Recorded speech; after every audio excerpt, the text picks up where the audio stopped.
মামলা নিষ্পত্তি ও গণধর্ষণ মামলার আসামি গ্রেফতার করায় জেলার শ্রেষ্ঠ ওসি হলেন কচুয়ার আজিজুল ইসলাম। কচুয়ার প্রতিনিধি রাজীব সরকারের পাঠানো তথ্য ভিডিও চিত্রে দেখুন বিস্তারিত।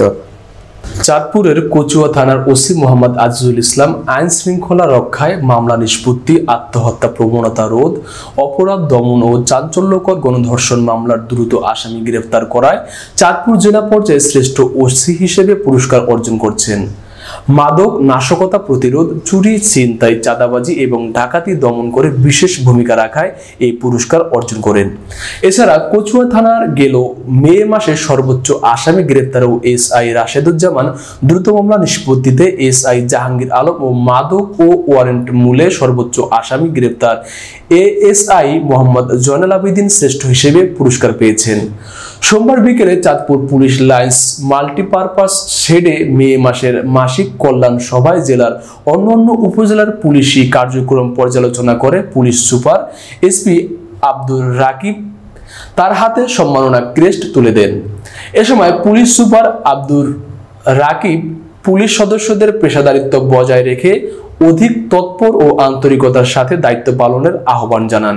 এ সময় অতিরিক্ত পুলিশ সুপার মোহাম্মদ লুৎফর রহমান, অতিরিক্ত police super Mukur Chakma, Chandpur circle Abdul Hannan Roni সহ জেলার প্রতিটি থানার ওসি ও পুলিশ কর্মকর্তারা উপস্থিত ছিলেন। তাৎক্ষণিক প্রতিক্রিয়ায় কচুয়া থানার ওসি মোহাম্মদ আজিজুল ইসলাম, যে কোনো পুরস্কার ভালো কাজের গতি বাড়ায়। আমাকে পুরস্কারে মনোনীত করায় চাঁদপুরের সুযোগ্য পুলিশ সুপার আব্দুর রাকিব মহোদয়ের প্রতি আন্তরিক কৃতজ্ঞতা জানাই। পাশাপাশি কচুয়া উপজেলাবাসীর সার্বিক সহযোগিতায় আইন শৃঙ্খলা রক্ষায় জেলা পর্যায়ে শ্রেষ্ঠ ওসি নির্বাচিত হয়েছি।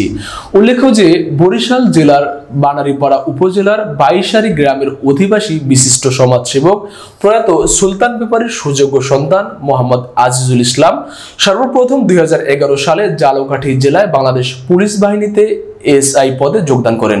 পরবর্তীতে তিনি 2019 সালে লক্ষ্মীপুরের চন্দ্রগঞ্জ থানার ওসি তদন্ত হিসেবে যোগদান করেন।